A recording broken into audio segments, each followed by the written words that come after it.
சட்டமன்ற உறுப்பினர் மேம்பாட்டு நிதியிலிருந்து 22 லட்சம் மதிப்பிலான அவசர சிகிச்சை பிரிவு பயன்பாட்டிற்கு வழங்கினார் ஓசூர் சட்டமன்ற உறுப்பினர். ஓசூர் அரசு மருத்துவமனையில் கோவிட்-19 பாதிக்கப்பட்ட நோயாளிகளுக்கான தீவிர சிகிச்சை பிரிவு அமைக்க ஓசூர் சட்டமன்ற உறுப்பினர் தொகுதி மேம்பாட்டு நிதியிலிருந்து ரூபாய் 22 லட்சம் மதிப்பீட்டில் புதிதாக அமைக்கப்பட்டுள்ள கோவிட்-19 தீவிர சிகிச்சை பிரிவு வார்டை இன்று ஓசூர் சட்டமன்ற உறுப்பினர் திரு SA சத்யா அவர்கள் திறந்து வைத்தார்.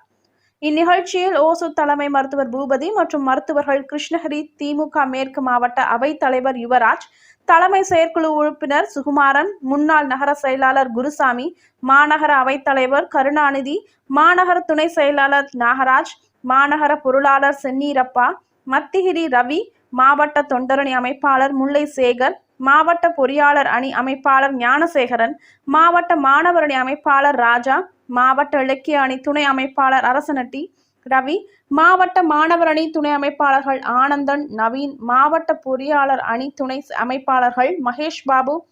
ரெட் சுரேஷ், மாவட்ட கலை இலக்கிய பகுத்தறிவு பேரவை துணை அமைப்பாளர் மாணிக்க வாசகம்,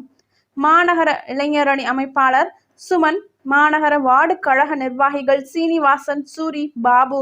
முருகன், சந்திரன், மஞ்சு, நாகராஜ், குமார், அருள், மகிமைதாஸ், இதயத்துல்லா கான், அயூப் கான், நாராயணப்பா, ஷபீர், நசீர், மகளிர் அணி சுனந்தா, சுந்தர்ராஜன், தனலட்சுமி, பார்த்திபன், சாந்தி, சந்திரலேகா, பொதுமக்கள்